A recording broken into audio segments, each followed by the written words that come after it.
Hello everyone, a very good evening to all of you, and thank you so much for joining. I have planned this workshop specifically for all of you because we have learned so many skills, we have learned so many things from the academia, as well as many of you may be having industrial exposure. So, how we can use all of those skills to get a reputed and a job as per your own interest. Like many of us are struggling to get a job, so how we can get a job, how we can use our skills that we are already having, but we are lacking in how we are presenting our skills in front of the panelist, how we are representing ourselves. Because if we are appearing in any of the interview, like for an interview, even if there is one vacancy, there are 100 of people appearing in that particular interview. So how out of those 100 people are choosing only one, the best performer is chosen for any of the job? So how that one person is different from rest of the person? So you have to develop that particular skills, because if you will fail to do this, you will, like, continuously the chain will be same forever and ever. Like you will fill the form, you will appear for the interview, but unfortunately, due to some of the like minor mistakes, you will not get it through. So keeping all of those things in mind, I have planned this workshop. So without further delay, let's start it. So currently I am scientist C at AIIMS Raipur, and previously I was at ICER Kolkata for my postdoctoral research. So I was there for 1 year, and after that I have moved to AIIMS Raipur. So currently I am there. So this is all about my channel. You can find all of the like life science related videos at my channel, workshop related videos, and research related, research experiment, protocol, instrumentation, and everything. And now onwards I have also started to provide the knowledge about the clinical field, clinical, or you can say the medical microbiology, because that is my field here. I am the uh, like I am recruited at the clinical site. So how people are handling the clinical sample, like from the scratch. If a patient has given its blood sample, so how a doctor diagnose a particular disease, like infection, blood related infection, or any of the body fluid related infection. So how they diagnose it, how they treat it, what are the outcomes, what people do with that particular data as per research point of view. So I am also planning to provide it in very detail through reels, shorts, so that you can learn it. So if you will apply in future in like any of the clinical institute, this will be very very helpful. So I will only request to subscribe the channel, so that everything will be for you in a very simple and interesting and a creative manner. Now, as I told, this workshop is for to make you for the job ready, like to make you ready for the job. If you are going to appear in any of the job as per your subject, like if you are from biotech, or let's say any of the life sciences subject, so how to appear for that, what are the things you need to do, what are the do's and don'ts. So most of the students fail to make a perfect resume, because you are not going to represent yourself that I have learned this things, I have this skills, I have x percentage in 10th, I have x percentages in my masters, I have exposure of industrial research related things. So you are not going to say it orally. Who will say it? Your resume will say it. So if your resume is not up to the mark, if it is poorly represented, so nobody will shortlist you for further evaluation, because the first step for getting a job is to get your resume shortlisted. So how you can do that? Because this is the foremost step. बात की बात तो बाद में है, पहले shortlist तो हो गए इंटरव्यू के लिए. So I have observed like people are doing a blunder mistake in the resume making. And also your LinkedIn profile is also one of the most important, you can say, social platform to get. I will not say that you have to write like I am interested, like this is very much annoying. Why people are doing this, I don't know. If anybody is like posting something related to job vacancy, or let's say internship detail. So if you are commenting I am interested and you are expecting that you will get the job, so I am so sorry for you. Nobody will hire you just by replying I am interested, I am interesting, CFBR. No, nobody will hire that as per this comment. You have to reach as per the authentic source. You have to apply through proper channel. There are proper channel to apply. You don't have to comment here and there with random people. You don't have to communicate with random people that I need job, how I can do that. No, बंद करो ये सब. Actual में job चाहिए तो जो proper channel है, authentic channels हैं, उनके थ्रू जाओ, उनके थ्रू शॉर्टलिस्ट हो, अपीयर हो, इंटरव्यू दो, एंड देन उसके बाद आपकी चीज़ें एक्चुअल पाथ में चलेंगी. सो ये जो है वो मैं बहुत चीज़ें देख रही हूँ, हर पोस्ट के नीचे लिखा हुआ होता है I am interested, I am interested. ऐसे जॉब मिलती तो हमारे इंडिया में कितने सारे अनएम्प्लॉयड लोग हैं. Like you can not even provide a figure, exact figure कि कितने लोग अनएम्प्लॉयड हैं. So you need to stop it right now. ये सब करना बंद कर दो. इस वर्कशॉप में मैं जो बताऊंगी उसे ही फॉलो करना. Now nervousness in the interview. So this is the very very common concern. Like I am also nervous, despite having so many years of experience. Everybody get nervous at a very beginning. शुरुआत में, starting में we get so nervous, and also we get nervous during the like whatever panelists are asking. We get nervous even if we know the answer or not. That's the different thing. But we get nervous whatever questions are coming. Like if I get selected or not, what will I do if I get rejected? So many questions are going on. Like जब भी हम interview में appear होते हैं, so many questions are there in our mind. So how to tackle those nervousness, anxiety, how to deal it with. So I will let you know everything. So what you have to focus on firstly is to have a proper channel. कैसे हमें apply करना है, क्या क्या चीज़ें करनी है, वो सारी चीज़ें. I will also tell you my story. Like the actual जब अभी मैं एम्स में आई हूँ, so I will also tell you my own like एकदम रियल वाला स्टोरी. सो ज़्यादा मैं एक्सटेंड करके नहीं बताऊंगी, एकदम छोटा सा शॉर्ट एंड स्वीट है. So when I got short listed for this interview, so I was like ठीक है इंटरव्यू में देंगे, जो भी टॉपिक से रिलेटेड था, जो भी प्रोजेक्ट था. सो ऑब्वियसली जो भी प्रोजेक्ट रिलेटेड होता है हमें उसे देखना होता है. What are the things, what is the currently going research project in that particular institute, in that particular lab, whatever. So try to have information about all those things, about the institute, about the members of the lab, current lab members, and all those things. So when I just reached the venue for my interview day, like actual interview day, so I was like very much disheartened and very much depressed. like मैं जाते ही वहाँ पे मुझे ऐसा लगा कि मैं घर चले जाऊँ, because everybody was so senior by age, and also you can say some of them are very very senior most. तो अगर सीनियर मोस्ट हैं तो उनके पास एक्सपीरियंस भी होगा. So all those things were there. So I got like मुझे लगा कि मैं यहाँ पे क्यों हूँ. सभी लोग मुझसे एज में बहुत बहुत ज़्यादा बड़े थे, and I was like newbie. But not only just newbie, I was having every such experience जो भी वहाँ पे रिक्वायर्ड उस एग्जामिनेशन सॉरी उस इंटरव्यू में मांगा था. बट सोचो एज अ ह्यूमन, मैं भी वहाँ पे एक ह्यूमन बीइंग है, तो हमारे अंदर भी बहुत सारे थॉट्स, मल्टीपल थॉट्स चलते रहते हैं. नर्वसनेस आया मेरे अंदर, एनजाइटी आया कि यार मैं कैसे करूँगी, यहाँ पे तो इतने सीनियर मोस्ट, इतने बड़े बड़े लोग दिख रहे हैं. बट मैंने फिर अपने आप को थोड़ा कूल डाउन किया. मैंने अपना एप्लीकेशन प्रोसेस पूरा जो भी मैंने किया था PDF, I just observed from first page to last page that I am very much eligible for this post.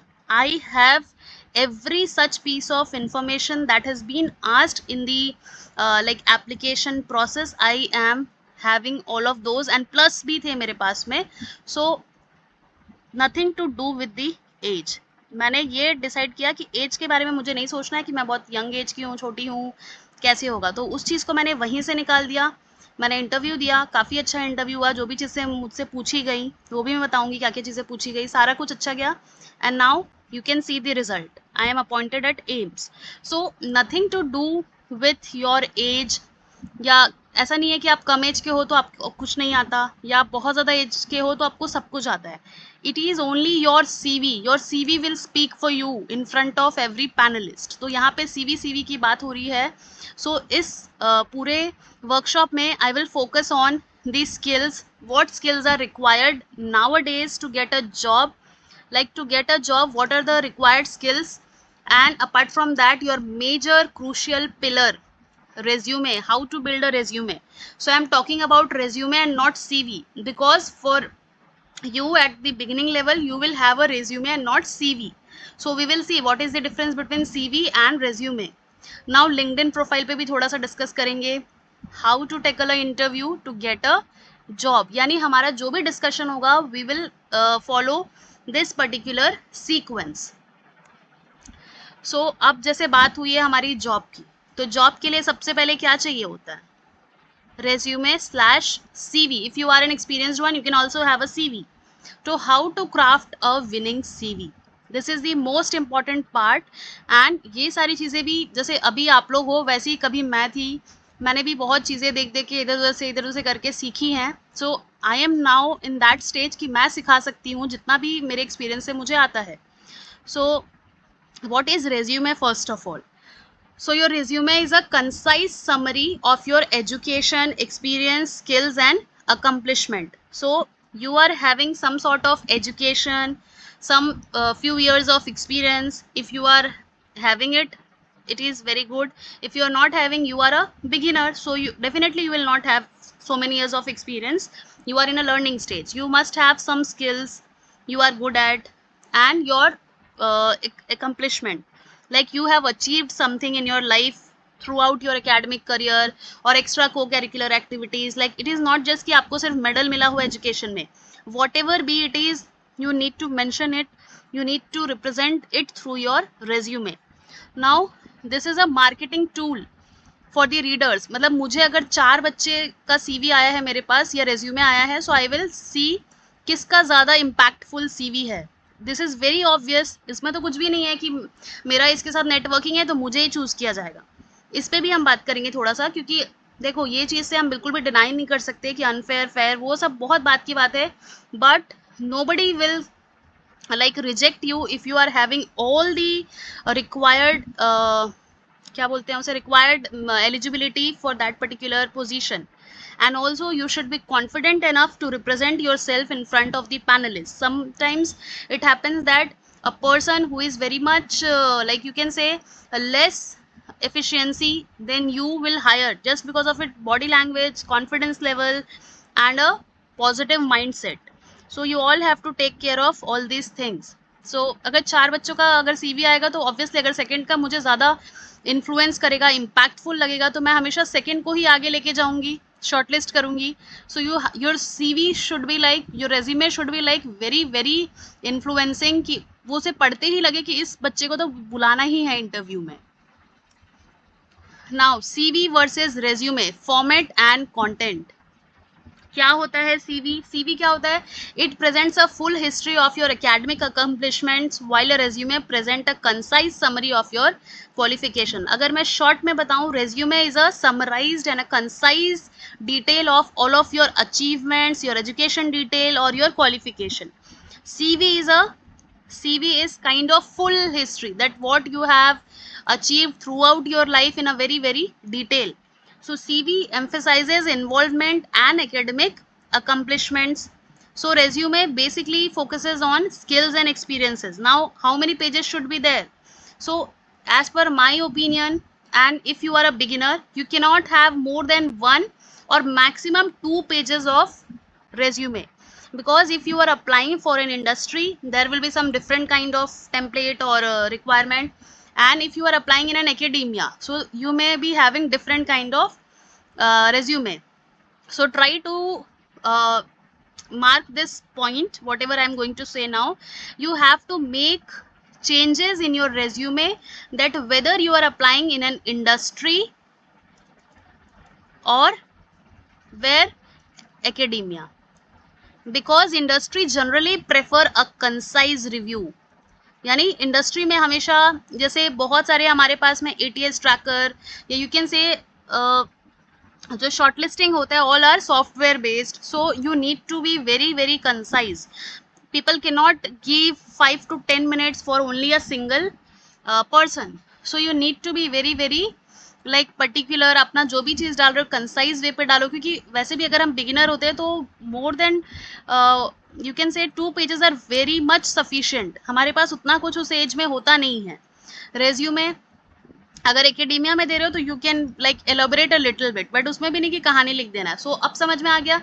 Resume is a very concised and CV is a like more detail. जो बहुत experienced होते हैं उन्हें multiple जगह का research experience, academia का experience, skills होते हैं, उनका सीवी होता है. So useful for applying to academic position such as graduate school and faculty. यहाँ से समझ जाओ. Used for applying to most positions. Industry में अप्लाई कर रहे हो रेज्यूमे दोगे, एकेडेमिया में अप्लाई करोगे तो डिटेल बहुत सालों का एक्सपीरियंस है तो सीवी दोगे, वहाँ रेज्यूमे नहीं देते हैं. So length varies but typically does not have a limit. Limit किस पे, ये क्यों लिखा है कि लिमिट नहीं है इसका, does not have a limit, because it depends on your research experience. किसी किसी का रिसर्च एक्सपीरियंस ही इतना सारा होता है, इतनी इतनी जगह वो काम किए होते हैं, हर जगह अगर 2-2 लाइन भी वो डाल रहे हैं तो पूरा 1 पेज का तो उनका रिसर्च एक्सपीरियंस ही हो गया. So that is important. And if you are having only like masters के बाद कोई इंटर्नशिप किया है कहीं पे, फ्यू ईयर्स का कहीं रिसर्च एक्सपीरियंस है, so you can add that to your resume. So this is the basic difference in between CV and resume. Now कुछ गाइडलाइंस है जो आपको फॉलो करना है. लाइक दिस इज नॉट कि एकदम हार्ड एंड फास्ट आपको यही रूल फॉलो करना है, but ideally you need to follow all these points while preparing your CV or resume. So 1 page for recent graduates, 2 pages if you have extensive work history. जो मैंने बताया table में, अगर आपके पास रिसर्च एक्सपीरियंस बहुत सारा है तो ही वो 2 पेजेस तक जाएगा, अदरवाइज आप क्या ही उसमें डालोगे. अगर आप न्यूबी हो तो, न्यूबी कहने का मतलब है जस्ट मास्टर्स पास किए हो तो 1 page for recent graduate is more than enough. उसमें अपने क्वालिफिकेशन बताओ, लास्ट क्या क्वालिफाई किया है, किसमें किया है, अदरवाइज कुछ स्किल्स हैं वो बताओ, कुछ अकम्पलिशमेंट्स हैं वो उसमें मेंशन करो, रेफरेंसेस डाल सकते हो अगर मांगता है तो, ऑब्जेक्टिव के 1-2 लाइन डाल सकते हो. This is more than enough. You don't need anything else in your resume if you are a beginner. And also you can follow these specification like use margins, format text in 10 to 12. it should be legible enough. ऐसा नहीं कि चीटी जैसा लिख दिया, ऐसा नहीं कि बहुत बड़ा लिख दिया है. and your name should be in a like थोड़ा सा बड़ा रहना चाहिए, रेस्ट ऑफ द फॉन्ट से सबसे ज़्यादा बड़ा आपका नाम दिखना चाहिए boldly. And also always try to proofread your resume or CV whatever you have prepared to like minimize भी मैं नहीं बोलूँगी, कम नहीं करना है, पूरी तरह से फिनिश करना है. to eliminate, to discard all the typographical, spelling और grammatical error. because आपको पता है कि अगर आपको वहीं पे, जैसे मान लो कि मैंने लिखा है वहाँ पे बैक्टीरियोलॉजी लिखा है मैंने, तो अगर मैंने ऐसा लिख दिया है ए की जगह, ओ की जगह मैंने ए लिख दिया है, या यहाँ पे कुछ मिस्टेक कर दिया, तो वो तुरंत ही नोटिस हो जाता है एंड वहाँ पे फिर थोड़ा गलत इम्पैक्ट पड़ता है, स्पेलिंग एरर हो गया. या फिर अगर आप ऐसे लिख रहे हो बैक्टीरियोलॉजी, तो इससे भी पता चल रहा है कि आपने उतना टाइम नहीं दिया अपने रेज्यूमे जो आपको रिप्रेजेंट कर रहा है. यानी आप तो जाके बोलोगे नहीं उनके सामने में, जब तक आपको इंटरव्यू के लिए शॉर्टलिस्ट ना करे, इंट्रो देने ना बोले, तो आपका सीवी ही तो वहाँ पे बोल रहा है ना. तो अगर आपने वो भी ठीक से नहीं बनाया है, उसमें भी टाइम इन्वेस्ट नहीं किया है, so nobody will hire you. वहीं से आपका इम्पैक्ट बन जाएगा. वो अगर मैं भी रहूँगी पैनल में तो मैं भी बनाऊंगी कि इसने तो अपने रेज्यूमे बनाने में जो इसका मतलब पूरा कच्चा चिट्ठा है उसको हायर करने के लिए जो मुझे दे रहा है पढ़ने के लिए अपनी कहानी पूरी, उसमें ही मिस्टेक है, उसको उसने खुद ही नहीं पढ़ा है, तो ये मेरे फॉर्म में आके क्या ही मुझे मेरे फॉर्म को बेनिफिट देगा.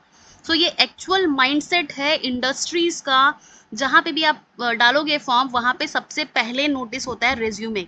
और देखो मेरा पर्सनल ओपिनियन है, जितना टाइम इन्वेस्ट करोगे किसी चीज़ में वो उतना निखर के आता है. जैसे बोलते हैं ना कि एक्सपीरियंस क्यों मांगा जाता है किसी भी फॉर्म में. people are asking about 5 to 10 years of experience, 3 to 5 years of experience. why they are asking for so much years of experience? because जितना आप टाइम दोगे, जितना आप एक्सपीरियंस होगे, you will have an expertise in that particular field. so किसी भी चीज़ को अगर किसी सामने वाले को देना है, टाइम दो, give enough time to yourself to observe it, to read it and to be very very sure that there is no such typographical error, no such spelling or grammatical errors. Because देखो grammatical error तो ऐसा है कि किसी को अगर अच्छे से आता है सारा कुछ वो उसे पकड़ सकता है, बट टाइपोग्राफिकल एरर, स्पेलिंग तो बिल्कुल भी नहीं करना है मिस्टेक। तो ये हो गया। Now the most important one is जहाँ पे बच्चे मिस कर देते हैं is keywords.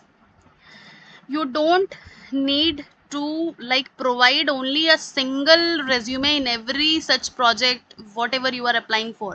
Like every project has its own topic, has its own specification, has its own like research topic, so you cannot provide a single resume in all of those things. मान लो अगर कोई molecular biology का recruitment आया है, molecular का कोई recruitment में आया है और आपने जो रेज्यूमे बनाया है उसमें ज़्यादातर आपने प्रोजेक्ट्स के बारे में जो डिस्कस किया वो माइक्रोबायोलॉजी से रिलेटेड है या लेट से किसी और फील्ड से, प्लांट बायोटेक से रिलेटेड है, so you need to mention it. वो जो है आपके पास एक्सपीरियंस उसे वैसे ही रखो, बट एक्स्ट्रा में लिखो, या जब हम ईमेल के थ्रू कभी भेजते हैं या फिर कवर लेटर जब ड्राफ्ट करते हैं, सीवी के साथ हम कवर लेटर भी देते हैं रेज्यूमे के साथ, so in that particular cover letter you need to tailor it. Tailor it मतलब as per the requirement of the like employer क्या मांग रहा है, कीवर्ड्स डालो। जैसे मॉलिक्यूलर है तो I know I have an expertise और I have prior research experience in molecular biology techniques like PCR, sequencing, DNA extraction and cDNA and like RT-PCR and all of those things, Western blot, all of this NGS, जितने भी molecular related अगर आपने किया है सच सच डालना है, झूठ उसमें नहीं डालना है, वो सब डालो। बायो इन्फॉर्मेटिक्स से रिलेटेड कुछ जानते हो, so I know the sequencing, data analysis and all those things, आप उसको मेंशन कर सकते हो। सो अगर मुझे जो हायरिंग हो रही है वो किसी पोजीशन स्पेसिफिकली हो रही है तो मैं वो ही डालूंगी ताकि उन्हें लगे कि हाँ हमें ये रिक्वायरमेंट है और इस पर्टिकुलर कैंडिडेट के पास ये सारे रिक्वायरमेंट फुलफिल हो रहे हैं, so we can have an like हम उन्हें बुला सकते हैं इंटरव्यू के लिए। होल्ड, कोई और एक आया है।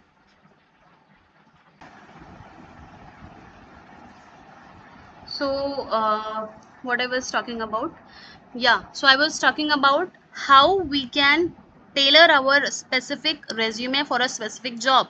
Suppose that job is about molecular biology or let's say microbiology, so we need to provide the keywords, phrases, and also I told you that all these things are shortlisting is done through the ATS tracker are that, so it tracks on the basis of specific keywords like related to project. Is there any keyword in that particular resume, so we can shortlist it, we can call him or her for the second round. So all of those things are going on.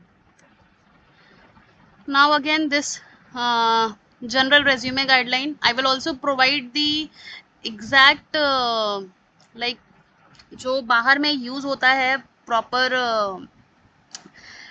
क्या कहते हैं उसे, template, I will provide that particular template, you can follow that, और also I can provide the specifications that you should always include all those things in your resume irrespective of what position is for hiring, so you can use all those things. You should be like very much clear in whatever you are providing in your resume. You cannot like, you don't need to exaggerate your skills. If you are having, write it. If you don't know, don't need to mention it, because उसके basis पर भी बहुत आपको problem हो सकती है, क्योंकि अगर आप लिख रहे हैं और किसी न किसी से आपकी हायरिंग हो गई और वहाँ पे जाके अगर आपको नहीं आ रहा है, बिल्कुल आपको कुछ आइडिया ही नहीं है, so don't do all those things. Be honest and be flexible that you can learn it if you don't know that particular technique. आप सीख सकते हैं, आप interested हैं, इस टाइप का आपका अप्रोच होना चाहिए।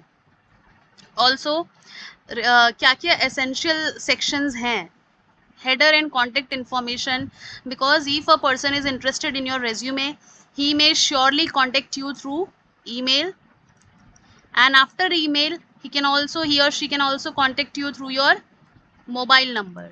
So try to provide it correctly. Whatever your email is, write it the way it is. Like if it is in small letters, try to provide it and also uh, if it is having some numerals, so try to write it correctly. Mobile number, double check it. So you need to provide name, city, state in which you are currently residing, your phone number, your email, and also it would be very much beneficial if you are adding your LinkedIn URL. Like people will open this URL and they will observe whatever you are engaged in, like your post or any previous research experience. So all those things people will scroll through your LinkedIn profile or any of your online portfolio. If you are having any kind of like page or online related stuff you are having, you can provide that. So the tips are, make sure your email, phone number and web page are employer appropriate and typo free. Like I was just observing one resume. uh, wait, और एक कोई आया. So जो भी in between join करे, don't worry, you will get the HD quality recording, so you can like go through it, and whatever you have any doubt, any queries, you can ask me at any time. So back to the topic. So I was talking about that I just observed one resume. In that I just saw the email ID.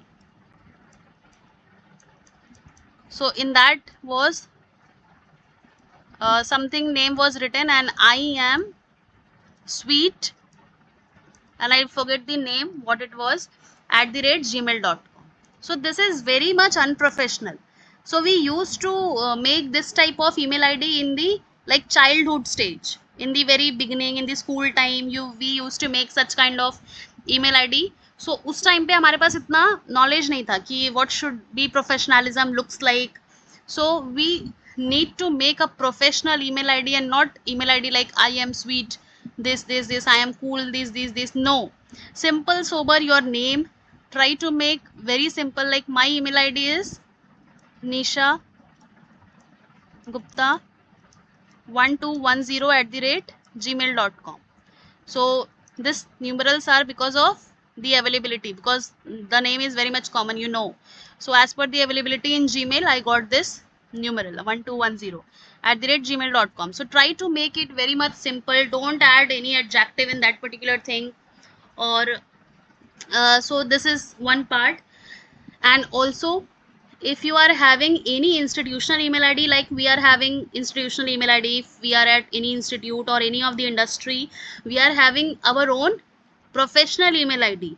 So always try to provide the both, because if if you are already employed in some of the academia or let's say any industry, you will be having your personal email ID and also your institutional or your industrial email ID, like professional one.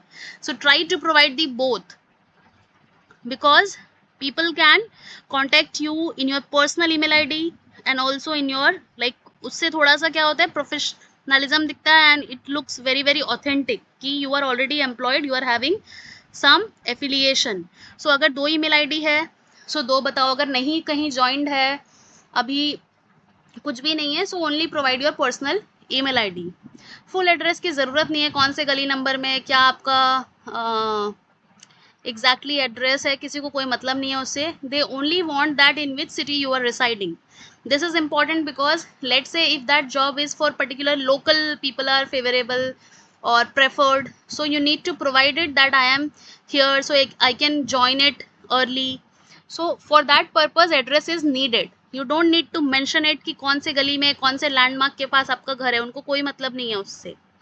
Unless they will send you a full fledged offer letter या कोई communication करना है offline, तभी आपको complete address देना है, otherwise आपको CV में देने की कोई ज़रूरत नहीं है. Voice mail should be setup with a greeting that includes your first and last name. इसकी भी उतनी कोई इंपॉर्टेंस नहीं है, but it is for like if you are applying in any of the foreign countries, तो तब जाके important होता है, because if they are unavailable, so they need some kind of information and communication. So ये उतना important अभी के time पे नहीं है, मतलब इंडिया में तो एटलीस्ट नहीं देखा है मैंने. And also do not include social security number, birth date, gender, marital status. इसका भी कोई काम नहीं होता है रेज्यूमे में, as far as I know, because if you get shortlisted, people will ask you at the time of the interview, like in the interview they will ask you that whether you are married or not, and any such personal questions they can ask, like if you are willing to continue this job for years and years or not, or for a temporary basis. So ये सारे common questions वहाँ पे उठ के आते हैं. And if you are a female candidate, then people will ask you for sure definitely that what is your marital status. like academia में, project based में, ये चीज़ पूछी जाती है, बिकॉज ये मैं अपने पर्सनल एक्सपीरियंस से बता रही हूँ. I don't know people will share it or not, but I find it helpful to share it because see, females के साथ में problem you already know that if they will marry, they will also like उन्हें क्या बोलना चाहिए, leave को maternity leave की भी ज़रूरत होती है. So they will also ask for your maternity leave, what is the like norms for maternity leave, parental care and all those leaves. And if that project is like very for short duration, 1 year, let's say 2 years, so if that project is for only 1 to 2 years, then it will become very much important that employer will hire only that particular person who will not take that much of leave. तो वहाँ पे वो important हो जाता है marital status वाली चीज़. And also if you are going to continue for like rest of the project duration, or you will like leave in between. ये क्वेश्चन हमेशा आता है बिकॉज सी जब भी प्रोजेक्ट बेस्ड हायरिंग होती है, सो इंटरव्यू जब भी होता है, हायरिंग होती है, उसके बाद एक्सपेक्ट किया जाता है कि जो भी पर्सन हायर किया गया है वो थ्रू आउट द प्रोजेक्ट रहे. Because suppose if you have been if you have been hired for a project, let's say XYZ, and hiring हो गई है, आपने सब कुछ वहाँ पे सीख लिया, स्टार्ट कर दिया, 1 साल हो गया, 1.5 साल हो गया, एंड वो प्रोजेक्ट 3 years का है. After 1.5 years for some reasons, like if you are having any personal reason और एनी अदर, लेट्स से कोई प्रॉब्लम है या कुछ भी रीज़न की वजह से अगर आप कंटिन्यू नहीं करें, so it becomes very difficult to hire a person in between that particular project. Because you have started it, you have done 50% of the task, like 1.5 में तो 50% हो ही जाएगा because it is about 3 years. So in between किसी को higher करना and उस पूरे पर्सन को सारी चीज़ें बताना, it becomes very difficult. So on that note, people will only hire you if you are not going to resign or leave in between. So ये females के साथ में या फीमेल कैंडिडेट के साथ में ये क्वेश्चन एक्स्ट्रा एड ऑन हो जाते हैं, but not at everywhere. If the project is for shorter duration, तब वहाँ पे पूछा जाता है, क्योंकि शॉर्टर ड्यूरेशन के प्रोजेक्ट तुरंत सबमिशन मांगते हैं, तुरंत कंप्लीट हुआ प्रोजेक्ट, रिपोर्ट लिखा, सबमिट किया, and then tata bye bye वाला. तो वहाँ पे ऐसा होता है कि आप अगर छुट्टी ही 6 महीने का ले लेंगे तो what people will do. So for that reason it is important. Please wait for 1 minute.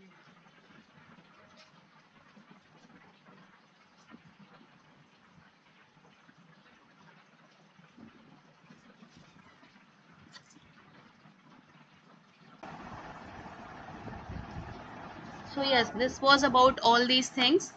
Now essential sections are, you need to mention all your school degrees earned, major and minor projects if you have completed, and also if you are having any such accomplishment, so you need to provide it in full detail.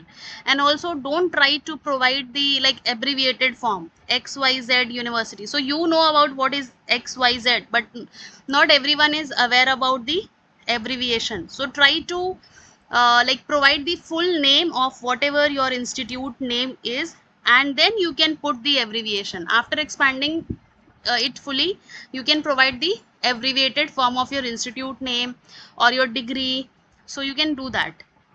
And also you need to follow the highest degree first, followed by the other degrees. Like you don't need to mention it 10th, 12th, BSc, MSc, PhD, postdoc and all those things. No, this is the wrong way. You need to provide like the recent one. Like if I am a postdoc, I will write post doctorate and then PhD and then MSc, like in the decreasing order. The last completed degree will be always first. हमेशा हम कैसे लिखते हैं, first वो लिखते हैं जो अभी अभी कंप्लीट किया है, रिसेंट टू वैसे जाते हैं पास्ट में. सो वैसे हमेशा किया करो. And don't try to write 10th 12th and don't write this subject in 10th की English, Hindi, mathematics, science. No, वो सब की ज़रूरत नहीं होती. You need to provide only 12th, intermediate का बायोलॉजी, क्योंकि वो सब्जेक्टिव होता है. 10th तो कॉमन ही होता है सबके लिए. सो अननेसेसरी इन्फॉर्मेशन को प्रोवाइड नहीं करना है आपको अपने रेज्यूमे में, बिकॉज उससे क्या होगा, अननेसेसरी स्टफ बढ़ेगा और जो कि किसी काम का नहीं है. Yes, and also it is also same यानी ये एप्लीकेबल है if you are mentioning your experience, you need to mention it in the reverse chronological order. Reverse chronological मतलब जो सबसे पहले हुआ है वो सबसे लास्ट में होगा। जैसे ये ऐसा नहीं चलेगा कि 1991 पहले आता है तो ये पहले होगा, नहीं, आप सबसे पहले 2025 का एक्सपीरियंस डालोगी, 1919 का या जो इसके बाद 24 का है वो बाद में जाएगा। So most recent will always be first in your CV। Try to remember this, because जैसे अगर मैं हूँ, मैं किसी को हायर करी तो मैं सबसे पहले देखूंगी कि आप लास्ट कहाँ पे थे। तो वहाँ पे अगर मान लो आपने लिखा जैसे 2025 में आपने अप्लाई किया है कहीं पे एंड आपने सबसे पहला एक्सपीरियंस लिखा है 2000 में, या मतलब एग्जाम्पल दे रही हूँ, आर्बिट्रेरीली मैं बता रही हूँ। अगर आप लिखोगे तो आप जैसे मान लो कि 19 का लिखोगे, 20 का लिखोगे, 22 का लिखोगे, सो आई विल से कि आप लास्ट ईयर कहाँ थे, आप उसके प्रीवियस ईयर कहाँ थे। सो ऑलरेडी इतने सारे जो क्वेश्चंस है, अगर आपके रेज्यूमे से वो आंसर डायरेक्टली मिल जाए तो इरिटेशन कम होता है एम्प्लॉय। लाइक अगर हायरिंग करते हैं तो यू ऑलरेडी नो कि बहुत सारे कैंडिडेट्स हैं, you are not the solo one जिसको वो बहुत पूरा सारा सारा दिन टाइम दे सकते हैं। नो, ऐसे सेकेंड्स में स्कैन हो जाता है और वो तुरंत ही ट्रांजिट करके निकल जाते हैं वहाँ से। So you need to provide every such piece of information very very like carefully. And बताओ कि लास्ट, अगर आपका सबसे बड़ा जो सवाल आता है, जो मुझसे भी बच्चे पूछते हैं कि मैम हमारा ग्रेजुएशन हुआ था 2020 में, या लेट से किसी भी ईयर में, अभी 2025 चल रहा है, इस बीच हमने कुछ नहीं किया, so what we need to mention it, क्योंकि एक बड़ा 5 साल का गैप आ गया है।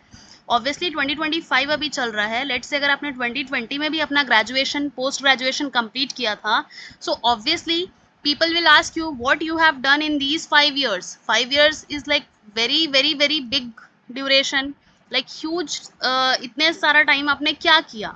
so if you are not having the exact or the justified explanation for that you are involved in some job, you are involved in some internship, और let's say if you are preparing for any exam, तो सिर्फ वो बोलना, और उसके साथ आप ये चीज़ें बोल सकते हो कि I was involved in this project, along with that I was also preparing for this particular exam। तो वो इम्पैक्ट एक अलग करता है। ना सिर्फ आप ये बोलो कि आप घर में बैठ के 5 साल से किसी एग्जाम की प्रिपरेशन कर रहे थे, and if they will again cross question कि कौन से एग्जाम की प्रिपरेशन कर रहे थे, क्या वो एग्जाम निकल गया, तो वहाँ पे जाओगे फंस।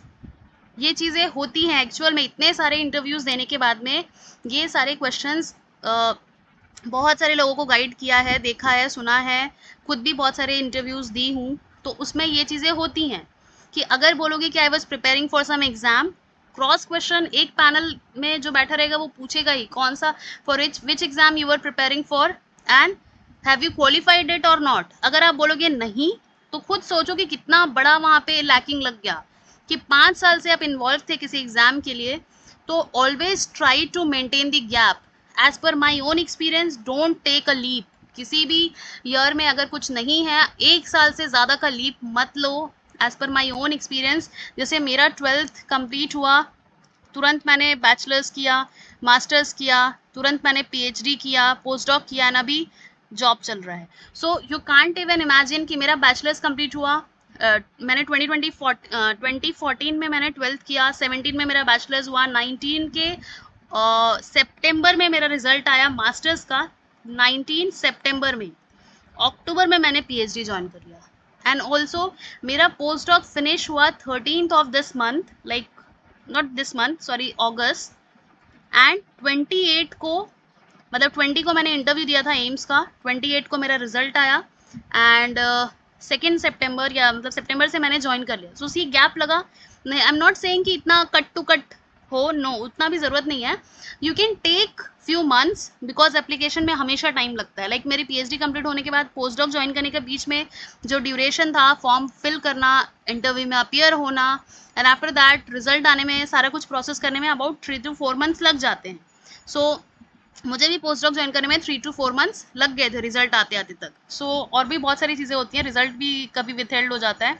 सो all this things are there. तो मेरा पॉइंट, मेरा ओपिनियन ये है, don't take that much of leave.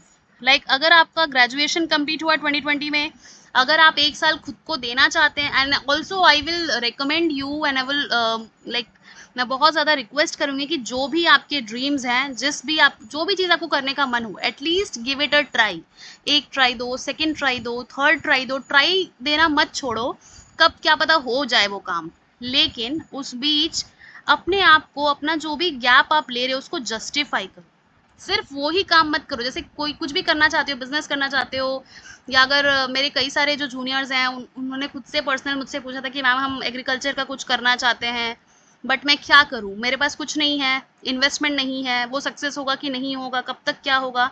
सो मैंने उन्हें भी, मतलब उस बच्चे को भी यही सजेशन दिया कि ट्राई टू जॉइन समवेयर, कहीं भी आसपास कहीं ज्वाइन करो, प्रोजेक्ट में ज्वाइन करो, किसी एकेडेमिया में ज्वाइन करो। और इंडस्ट्री मैंने उस टाइम रेकमेंड नहीं किया because I know about the industries की पूरा टाइम उसमें ऑक्यूपाइड हो जाएगा।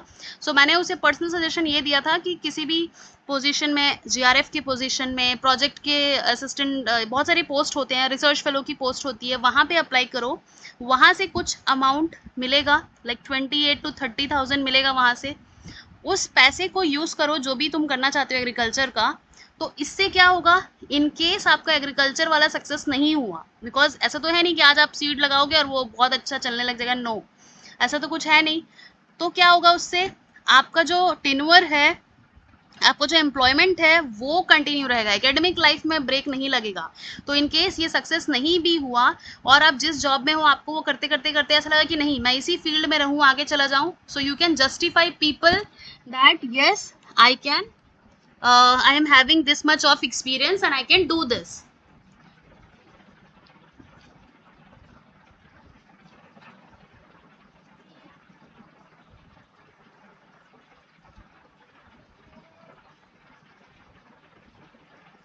So all those things are there. Don't take that much of leap. बहुत ज़्यादा लोगे तो justify नहीं कर पाओगे। So हमेशा, मतलब मेरा खुद का भी पर्सनल ओपिनियन है कि एक टाइम के बाद ट्राई टू बी इंडिपेंडेंट, किसी पे डिपेंडेंट मत रहो, अपने पेरेंट्स को खुद सर्व करो। तो उसके लिए क्या ज़रूरी है, कंटिन्यूटी ज़रूरत है। रिसर्च में रहना है तो रिसर्च को जानना ज़रूरी है। कब जानोगे, जब किसी प्रोजेक्ट में ज्वाइन होगे, किसी जॉब में ज्वाइन करोगे।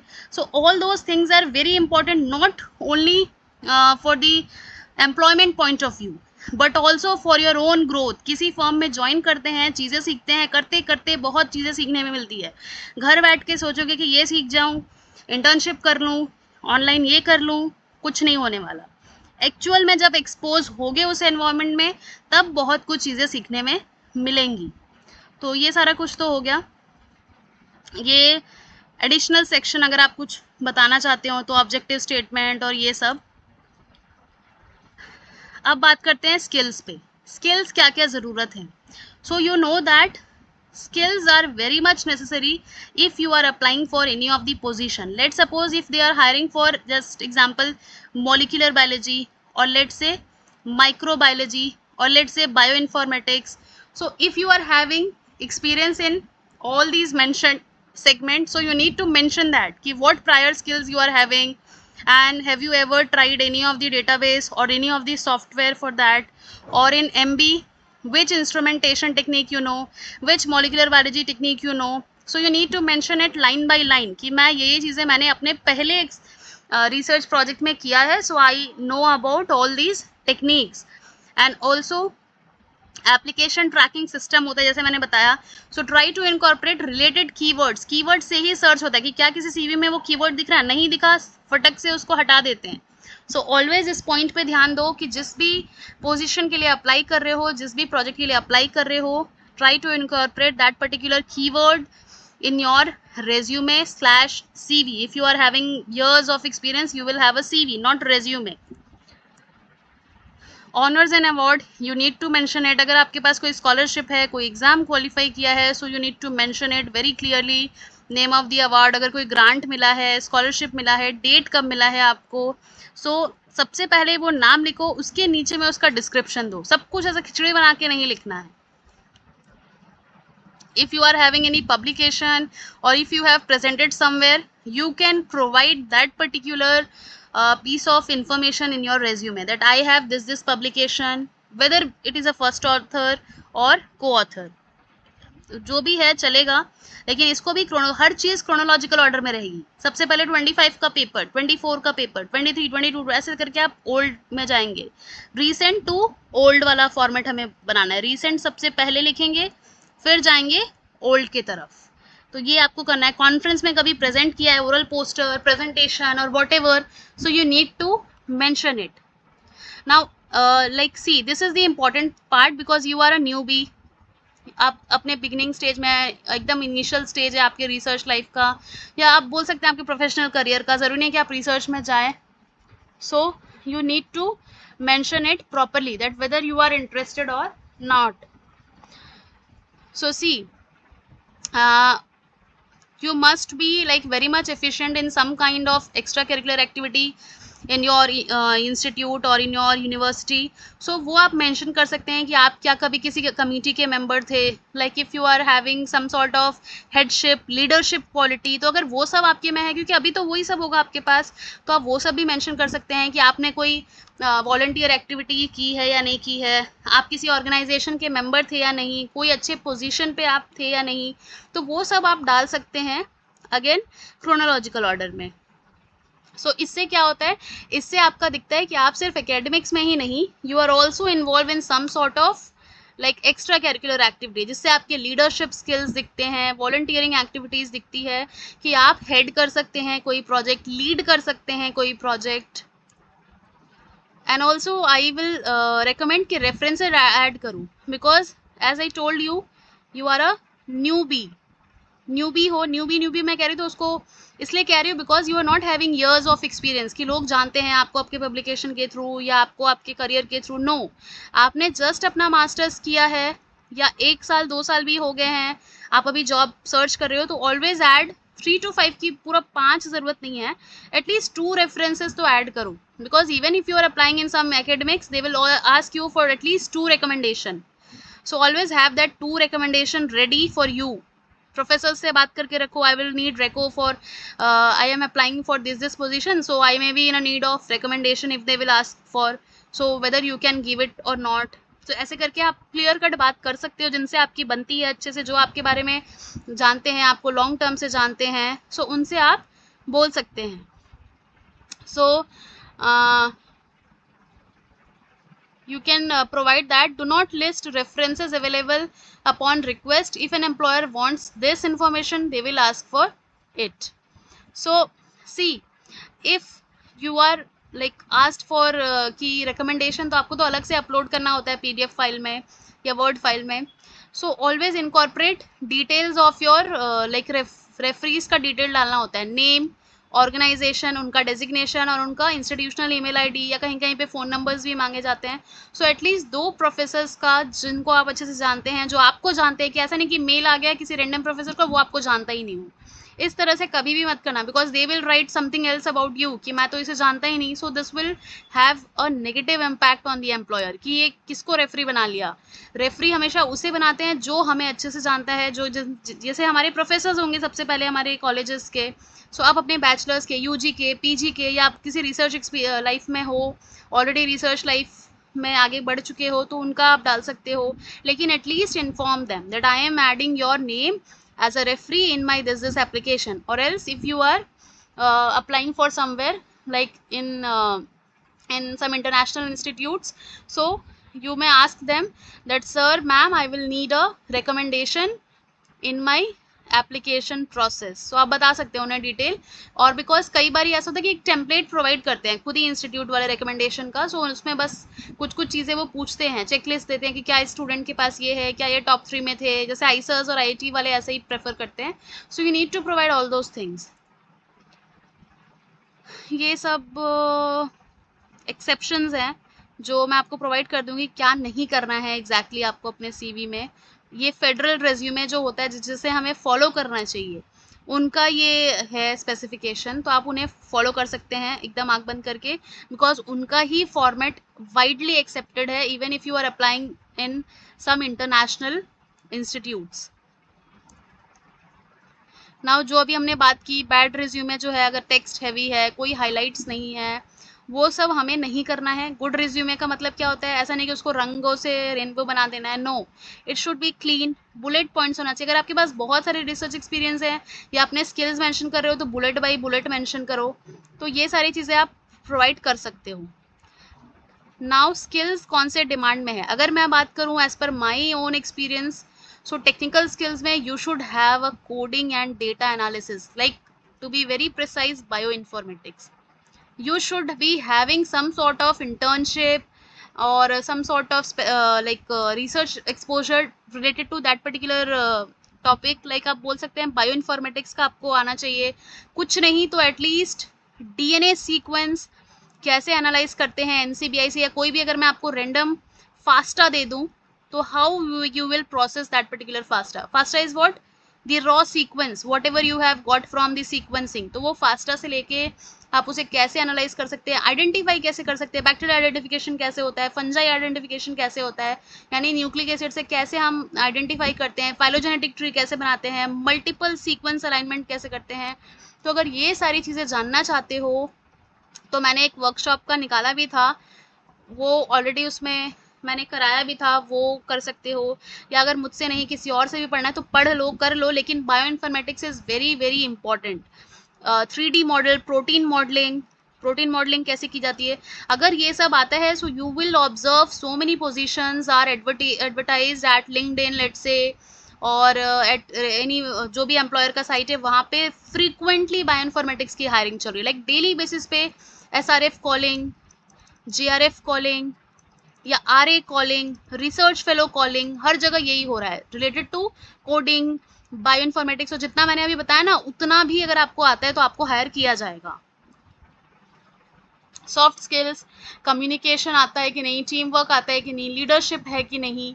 And also one more thing, technical skills में बायोटेक टूल्स तो मैंने यहाँ पे डिस्क्राइब नहीं किया. बायोटेक टूल्स का कोई लिमिट नहीं है, आपको PCR पूरा आना चाहिए, जेल इलेक्ट्रोफोरेसिस आना चाहिए, PCR में PCR के जितने वेरिएंट्स है, RT-PCR आपको आना चाहिए, not just only semi quantitative PCR. Apart from this gel electrophoresis के अलावा अगर आपको वेस्टर्न ब्लॉट आता हो, आपको एलाइजा आता हो, आपको जितने भी न्यूक्लिक एसिड से रिलेटेड काम है, एक्सट्रैक्शन है, cDNA प्रिपरेशन है, जीन एक्सप्रेशन है, सीक्वेंसिंग है, NGS है, इसके बारे में अगर चलो ये वाला पार्ट मैं मान सकती हूँ कि बिगिनर हो गए तो ये वाला पार्ट नहीं आता हो, एलाइजा नहीं आता हो, WB कभी नहीं किया हो, western blot, but at least you should have an information about कैसे काम किया जाता है, DNA एक्सट्रैक्शन सिंपली कैसे किया जाता है, और DNA एक्सट्रैक्शन के बाद क्या किया, DNA RNA एक्सट्रैक्ट कर लिया, अब उसका क्या यूज़ है. थियोरेटिकल तो पता ही होना चाहिए, ताकि क्योंकि सारी चीज़ें किट बेस्ड होती हैं तो आप जाके वहाँ पे सीख सकते हो, एक दो बार आपको कोई बताएगा आप खुद ही सीख लोगे, but at least you should have an information about that what are the currently going. क्योंकि सोचो अब दुनिया क्रिस्पर में चली गई है, क्रिस्पर कैस चल रहा है और आप अभी उसी में ही अटके हो. क्रिस्पर चल रहा है, जीनोम एडिटिंग चल रहा है, जीन एडिट कर पा रहे हैं आज के डेट पे हम, हमें जो जीन चाहिए हम मैनिपुलेशन कर पा रहे हैं as per our own requirement.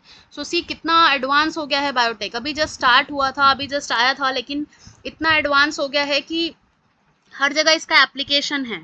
So you should have that particular skill. Research paper लिखना आना चाहिए, रिसर्च स्किल, पेपर कैसे पढ़ते हैं, कैसे उसमें से चीज़ें इंपॉर्टेंट है वो निकालते हैं, कैसे रिसर्च पेपर ड्राफ्ट करते हैं, ऑल दोज थिंग. सो उसे ये सब कैसे पता चलेगा, ट्राई टू सर्च बायोटेक का जो रिसर्च साइट्स हैं या लिंक्डइन सबसे सिंपल है, वहाँ पे देखो कि किस पोजीशन के लिए या किस स्किल्स के लिए कॉन्स्टेंटली हायरिंग हो रही है, और वो स्किल का क्या कर लो, इंटर्नशिप कर लो अच्छा खासा, अच्छे से सीख लो, थ्योरी पढ़ लो, प्रैक्टिकल स्किल्स ले लो, और उसके बाद फिर अप्लाई करो जाके.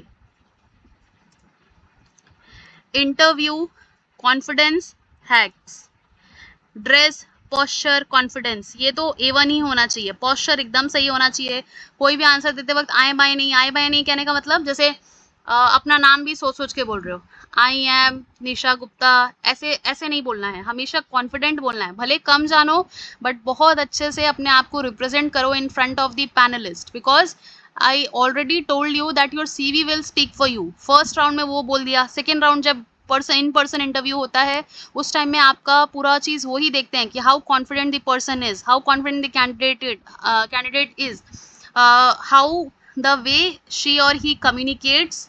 तो उससे भी पता चलता है कि आपको कितना स्किल्स है, बात करने का कितना तरीका है. कोई चीज़ अगर आंसर नहीं आता है तो उसको ब्रैग मत करो, उसको एग्जैजरेट करके इधर उधर की चीज़ें बताने की ज़रूरत नहीं है. You can simply say sir I don't know about this right now, I need to have an insight about this particular topic, बस खत्म. क्योंकि सबको सब कुछ नहीं पता होता है. So instead of bragging it you need to say it clearly that I'm sorry I don't know exactly what it is, yeah I don't have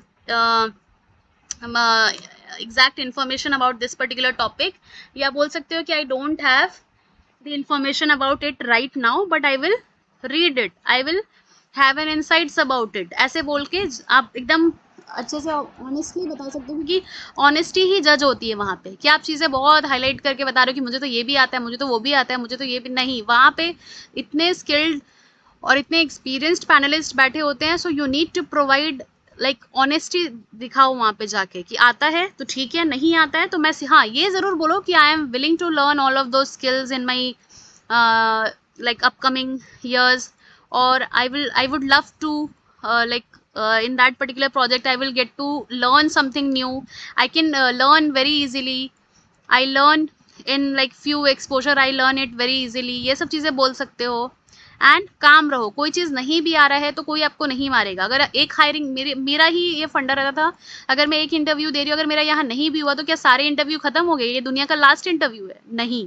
ये मैं अभी इसलिए बोल रही हूँ क्योंकि मुझे इतना एक्सपीरियंस हो गया है। आई नो दैट कि कहीं ना कहीं मेरे लिए कोई ना कोई पोजीशन है। सो ये चीज़ अपने अंदर भी डेवलप करो कि अगर इस इंटरव्यू में नहीं हुआ तो क्या ये दुनिया का आखिरी इंटरव्यू है? उसके बाद कभी कोई इंटरव्यू नहीं होगा दुनिया में? नो। इस इंटरव्यू या इस माइंडसेट से अगर इंटरव्यू देने जाओगे ना तो कभी भी स्ट्रेस नहीं होगा। ये सोचो कि ये इंटरव्यू है, ठीक है, आई विल गिव माई 100%, जितना मुझे आता है, जितना मैं एफर्ट्स कर सकता हूँ या कर सकती हूँ, I will do it. But अगर इसमें नहीं होता है, सो एक दो दिन का जो आता है थोड़ा बहुत कि हाँ मेरा नहीं हुआ, मैं क्या करूँ, इट्स अ ह्यूमन नेचर, उतना होना चाहिए। मतलब आपके अंदर फीलिंग्स हैं, सब कुछ ठीक चल रहा है मेंटली आपकी बॉडी में, तो वो ठीक है। लेकिन उसके बाद फिर डबल और मोटिवेशन से सेकेंड इंटरव्यू के लिए अप्लाई करो, थर्ड इंटरव्यू के लिए अप्लाई करो, and always try to have your own assessment. मैं हमेशा कहती हूँ हर एग्जाम के बाद अपना असेसमेंट खुद करो। 4 क्वेश्चंस आपको इंटरव्यू में पूछे गए हैं तो चारों क्वेश्चन की लिस्ट बना लो। मैं घर आके यही करती थी, जो भी, जैसे अगर इन पर्सन इंटरव्यू है या ऑनलाइन भी है तो I have made one notebook. जिस भी इंटरव्यू में मैं आज तक गई हूँ, I have a full fledged notebook which will अगर आप उठा के पेजेस टर्न करेंगे, यू विल सी कि in my interview 1 held at this place via this mode, what was the question asked to me. So इस type से अगर करोगे ना तो लाइफ में कभी भी कहीं फेल नहीं होगे, क्योंकि आप खुद की लर्निंग से, खुद के रिसर्च एक्सपीरियंस से सीख रहे हो। सो ऑलवेज मेंशन कि मुझसे पूछा गया था व्हाट आर योर स्किल्स, और सबसे पहला क्वेश्चन तो यही होता है, introduce yourself to the panelist. So ये क्वेश्चन कैसे आप आंसर करोगे, इसका प्रैक्टिस करो। जो जो क्वेश्चन टेक्निकल स्किल्स पूछा जा रहा है, या कोई कंडीशनल क्वेश्चन दिया जा रहा है, या कोई कंडीशन दिया जा रहा है कि आपको अगर असिस्ट करना पड़े अपने साथ में 10 लोगों को, तो कैसे करोगे। अगर आपको लीडरशिप स्किल्स दिखानी पड़े, या सोलोली हम पूरा प्रोजेक्ट आपको दे दे, ये भी क्वेश्चन पूछा जाएगा कि if I will like let you free hands to do whatever you want in this project, but do it timely, so how you gonna do it. And also one more question, if you are having multiple deadlines at a time, how you gonna manage it, how you will do it, how you will manage the time for each and every project. Apart from the your own work deadline, you are also having some other task of that particular institute, how you will manage that thing. सो इस type के questions आते हैं, हर बार आएंगे। वो सिर्फ आपसे आपका knowledge check नहीं करते हैं, वो आपको सारी चीज़ें पूछेंगे। बिहेवियरल क्वेश्चंस आज के डेट में, मेरा भी एक्सपीरियंस है कि अगर आप अप्लाई, जैसे आपके लिए, आप अभी बिगनर हो तो आपको ज़्यादा सब्जेक्टिव क्वेश्चंस आएंगे। आपको पूछ देंगे कि कैसे जीन का एडिटिंग किया जाता है, कैसे रिस्ट्रिक्शन एंजाइम काम करते हैं, पीसीआर का क्या थ्योरी है, कैसे काम करता है, how will do the gene expression, how western blot is done, how gel electrophoresis is done, SDS page आता है कि नहीं आता है, वर्टिकल पेज क्या होता है, हॉरिजॉन्टल पेज क्या, ये सारे मैं आपको टेक्निक बेस्ड आएंगी। But if you are applying for some like बहुत आपको एक्सपीरियंस हो गया, तब वो आपसे बिहेवियरल क्वेश्चन पूछते हैं, क्योंकि पता है कि ये सारी चीज़ें में तो आप एक्सपर्टीज हो ही गया होगा आपका। सो क्वेश्चंस का जो अभी फ्लो है वो आपको ज़्यादा टेक्निक्स पढ़ना है, टेक्निक्स पढ़ के जाओ, बायो इन्फॉर्मेटिक्स पढ़ के जाओ, रिसेंट रिसर्च स्किल्स पढ़ के जाओ। हाँ, और रिसर्च पेपर कैसे लिखते हैं इसके बारे में नॉलेज, स्टैटिस्टिक क्या होता है, क्यों स्टैटिस्टिक इज रिक्वायर्ड, तो ये सारे क्वेश्चन का लिस्ट भी मेरे चैनल पे ऑलरेडी डला हुआ है, आई थिंक। हाँ, डला हुआ है शॉर्ट्स वगैरह में। मैं जिस भी इंटरव्यू से आती हूँ, मैंने खुद भी रील बनाए हैं उसके, उसको देख लिया करो। सो जितना ज़्यादा कहीं से कुछ चीज़ें मिलती है ना, उसको लो, क्योंकि आज की डेट में मैं खुद कहती हूँ, मेरे टाइम पे ये सब बताने वाला मुझे कोई नहीं था। मैंने खुद के एक्सपीरियंस से जो सीखा, तो मेरा ओनली मोटिव है ये चैनल के पीछे कि मैं चीज़ें बच्चों को सिखा पाऊँ जो मैंने खुद भी सीखी, और मुझे इसमें बहुत ही ज़्यादा, मतलब बोलते हैं ना, एक खुशी, एक सेटिस्फैक्शन मिलता है कि अगर मुझे कोई चीज़ आती है तो मैं सामने वाले को सिखाऊं। सो ये सारी चीज़ें करो। तो जॉब रेडी टूल किट क्या होगा आपका, स्किल्स सीखो जो रिक्वायर्ड है, रेज्यूमे बनाओ, लिंक्डइन में मैंने जो बताया नॉट इंटरेस्टेड वाला काम नहीं करना है, प्रॉपर लिंक्डइन में लिखो, कहीं पे अगर हो अपॉइंटेड तो वो लिखो this position at this this institute since this year. उसके अलावा क्या क्या स्किल्स आई हैं, कहीं पे कुछ अवार्ड हुआ है, कुछ कहीं पे इन्वॉल्व हो एक्स्ट्रा करिकुलर एक्टिविटी में, कोई सर्टिफिकेशन किया है, कोई कोर्स किया है, तो प्रोफेशनलिज्म वहाँ मेंटेन करो। वहाँ जाके कोई अपनी पर्सनल पिक्चर अपलोड नहीं करो। ये सब चीज़ों के लिए आपके पास व्हाट्सएप है, इंस्टाग्राम है, फेसबुक है, वहाँ पे ये सब चीज़ें करो। तो लिंक्डइन को क्योंकि सारे एम्प्लॉयज, जैसे मैं बता रही हूँ, इंडस्ट्री में अगर अप्लाई करोगे तो इंडस्ट्री वाले लोग हमेशा लिंक्डइन प्रोफाइल विजिट करते हैं, वहाँ के एचआर लिंक्डइन प्रोफाइल देखते हैं। So how professional it is, so you should be like very very professional. हर चीज़ें वहाँ प्रोफेशनली मेंशन करो, किस ईयर में कहाँ पे थे, एक पूरा portfolio, interview question and answer set बनाओ जैसे मैंने अभी जस्ट बताया। So this was all, thank you so much. This is my professional email ID, like मेरे bio.com का ईमेल आईडी ये है। अगर आप इसमें नहीं तो मेरे पर्सनल ईमेल आईडी में भी मेल कर सकते हो। यूट्यूब आपको मेरा पता है, bio.com सर्च करो गूगल में, मैं मिल जाऊंगी। इंस्टाग्राम में फॉलो कर सकते हो, फ्रीक्वेंटली वहाँ पे मैं चीज़ें अपलोड करती हूँ इन अ क्रिएटिव वे। नाउ कोई भी अगर डाउट है you can ask me. Let me stop this.